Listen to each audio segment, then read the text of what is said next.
Hello everyone, फिर से एक नई वीडियो में आपका स्वागत है फिलॉसफी की पाठशाला। आई एम डॉक्टर रौनक। दोस्तों, आज की जो मेरी वीडियो का टॉपिक है वो है स्वामी विवेकानंद जी का प्रैक्टिकल वेदांत यानी व्यवहारिक वेदांत।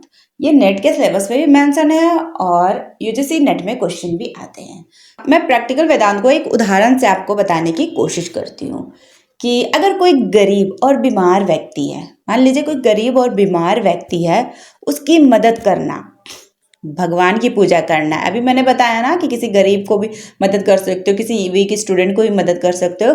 उसी को मैं प्रैक्टिकल वेदांत को एक एग्जाम्पल से समझाना चाहती हूँ, क्योंकि बहुत से स्टूडेंट होते हैं कि वो लेक्चर से नहीं समझते, कुछ एग्जाम्पल देने से वो एग्जाम्पल से ही पूरा थ्योरी को समझ जाते हैं। तो मैं थ्योरी तो बताई हूँ, साथ में मैं एग्जाम्पल भी दूंगी कि दोनों टाइप के इंसान को, दोनों टाइप के स्टूडेंट को आसानी से ये समझ में आ जाए कि आखिर जो विवेकानंद जी का प्रैक्टिकल वेदांत है वो आखिर है क्या। अगर आप किसी गरीब की मदद कर रहे हो तो उसमें आपको 2 पॉइंट के साथ मदद करना है, एक समानता, एक आत्मविश्वास। एक समानता, एक आत्मविश्वास। आत्मविश्वास। अगर किसी की आप मदद कर रहे हो, आप रोड पर जा रहे हो, देख रहे हो कोई गरीब है, मुझे इसकी मदद करनी चाहिए, तो सबसे मन में बहुत से लोगों का ये विचार होता है कि कौन सी जाति का होगा, हमारी जाति का होगा तभी हम इसे मदद करेंगे वरना नहीं करेंगे, इसका रंग कैसा है, कैसा लगता है, कैसा दिखता है, बहुत से लोग ये जज करते हैं। और तो स्वामी विवेकानंद ये कहते हैं कि हमें अगर किसी की मदद करनी है तो उसकी जाति को नहीं देना, रंग भेद किसी भी चीज को नहीं देखना है, सिर्फ हमें सभी व्यक्ति को समान समझना, चाहे वो ऊंचा जाति को हो, चाहे नीचा जाति को हो, चाहे वो बहुत अमीर हो या गरीब हो, सभी को हमें समान मानना है और सबकी, सारे इंसान की सेवा करना है, तभी वो सेवा भगवान की सेवा कहलाएगी। क्योंकि प्रैक्टिकल वेदांत कहता है कि इंसान में ही भगवान का वास है। और दूसरा जो है वो आत्मविश्वास। अगर हम खुद को कमजोर समझते हैं तो वेदांत कहता है तुम ही प्रम हो, खुद पर विश्वास रखना ही आत्मविश्वास है। अब तो समझ गए कि स्वामी विवेकानंद का प्रैक्टिकल वेदांत क्या है और वेदांत क्या कहता है। प्रैक्टिकल वेदांत क्या कहता है कि इंसान में ही ईश्वर का वास है, इसलिए आप इंसान की सेवा करो, आप भगवान की सेवा ऑटोमेटिकली हो जाएगी। अब प्रैक्टिकल वेदांत के प्रकार कितने हैं? तो प्रैक्टिकल वेदांत के जो प्रकार है, विवेकानंद जी 4 योगों के माध्यम से वेदांत को प्रैक्टिकल बनाते हैं। वेदांत, पहले वेदांत आता है, फिर उस स्वामी विवेकानंद उसे प्रैक्टिकल बनाते हैं, तो 4 योगों के माध्यम से बनाते हैं। तो पहला जो है वो है कर्म योग। जो कर्म हो गया, कर्म योग का मतलब क्या हुआ? कर्म करना। जब हम 2 टाइप के कर्म करते हैं, एक निष्काम, एक साकाम। साकाम कर्म में हम अगर किसी की हेल्प करते हैं तो हम सामने वाले से भी मदद चाहते हैं या फिर कुछ रिप्लेसमेंट में चाहते हैं कि हम तुम्हारे लिए कुछ कर रहे हैं, तुम भी मेरे लिए करो। और निष्काम कर्म ये होता है कि हम सामने वाले की कर्म कर दिए हैं, वो करे चाहे नहीं करे, हमें कोई मतलब नहीं, बस हमें अपने कर्म से लेना है, तो उसे निष्काम कर्म कहते हैं। तो कर्म योग निस्वार्थ सेवा करना है और बिना फल की इच्छा के काम करना है, मतलब ये निष्काम कर्म है। स्वामी विवेकानंद कर्म योग में निष्काम कर्म पर जोर देते हैं कि आप अपना कर्म करो, बाकी ईश्वर देख लेगा, क्योंकि इंसान में ईश्वर का वास है। अगर इंसान की आप सेवा करोगे तो आप ईश्वर की सेवा कर रहे हो। आप इंसान को सेवा करो, उसमें भगवान का वास है। आप ये मत सोचो कि मैं डायरेक्ट भगवान की ही सेवा करूंगा, मैं इंसान की सेवा क्यों करूंगा।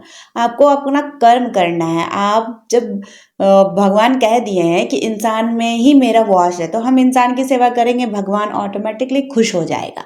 तो यह है कर्म योग। जैसे हम एक उदाहरण लेते हैं समाज सेवा। बहुत से समाज सेवक होते हैं, उसे क्या लेना देना है समाज के उल झुलुल कामों से, मगर वो फिर भी समाज की हर एक गली, हर एक कूचा में जाते हैं, वहाँ क्या गंदगी है, क्या प्रॉब्लम है, क्या दिक्कत हो रही है, सारा वो पूछते हैं और फिर जाके उनके प्रॉब्लम का सोल्यूशन करते हैं। तो ये है निस्वार्थ भाव से सेवा करना। नेक्स्ट जो है वो है भक्ति योग। भक्ति योग में जनरली क्या होता है? भक्ति योग में ये होता है कि ईश्वर के प्रति प्रेम और श्रद्धा। हम जब ईश्वर को मानने वाले, 2 टाइप के व्यक्ति होते हैं, एक ईश्वर को मानने वाले, एक ईश्वर को नहीं मानने वाले, जो भारतीय दर्शन में आस्तिक और नास्तिक होते हैं। इस पर भी मेरी वीडियो डली है, आप जाकर देख सकते हो। तो जो ईश्वर के प्रति श्रद्धा और प्रेम रखते हैं वही उनका भक्ति में कन्वर्ट हो जाता है। वो ईश्वर के प्रति इतने लीन हो जाते हैं ना, जो उसकी भक्ति बन जाती है। एग्जाम्पल में आप समझ लीजिए, पूजा पाठ, अदर कास्ट जो भी हिंदू मुस्लिम सिख ईसाई जो भी है उनके धर्म में ईश्वर की जैसे भी आराधना की जाती है वही उनकी भक्ति कहलाती है। भक्ति उसे ही कहते हैं जो अपने अपने धर्म के मानने वाले ईश्वर के प्रति श्रद्धा दिखाते हैं, पूजा करते हैं, प्रार्थना करते हैं, दुआ करते हैं। तो यही ईश्वर के प्रति भक्ति है। नेक्स्ट जो है वो है ज्ञान योग। ज्ञान योग ये थर्ड योग है जिसे विवेकानंद वेदांत को प्रैक्टिकल बनाते हैं। तो ज्ञान योग में क्या होता है, इसमें सत्य की खोज की जाती है।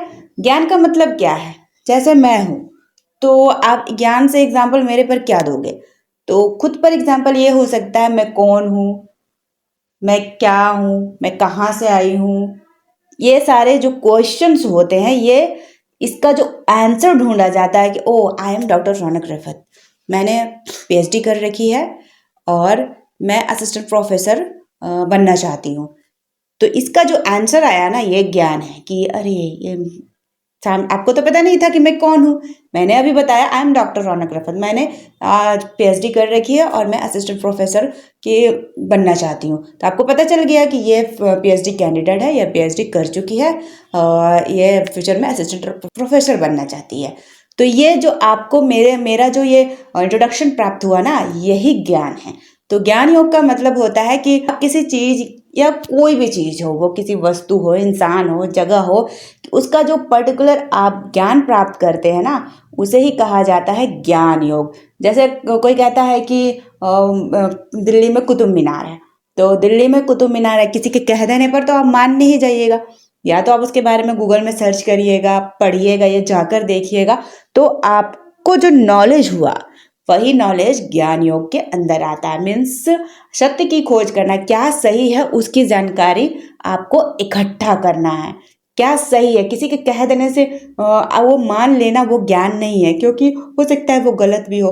ज्ञान का मतलब क्या हुआ, कोई टॉपिक आपको मिला तो आप उसे डिफरेंट डिफरेंट सोर्सेस में सर्च करोगे या फिर खुद भी जाके फाइंड करोगे।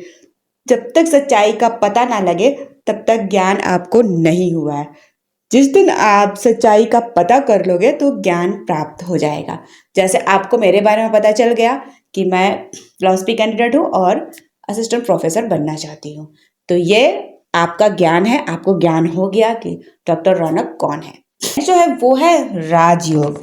राजयोग हमारा जो स्वामी विवेकानंद प्रैक्टिकल वेदांत को प्रैक्टिकल वेदांत में जब कन्वर्ट करते हैं तो ये राजयोग भी उसमें सम्मिलित होता है। तो राजयोग क्या है, राजयोग होता है मन को नियंत्रित करना और ध्यान और योग।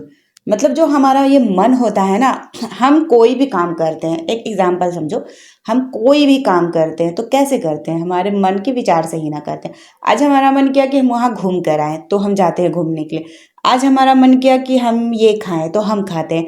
आज हमारा मन किया कि हम थोड़ा और सोएं। हम दिन अपने जीवन में जितने भी कार्य करते हैं अपने मन के अकॉर्डिंग करते हैं। यही मन हमें अच्छे काम के लिए भी उत्सुक करता है और बुरे काम के लिए भी उत्सुक करता है। इसीलिए मन को नियंत्रित करना बहुत ही ज़रूरी है। अगर मन आपका नियंत्रित नहीं होगा तो आप अपने रास्ते से भटक जाओगे।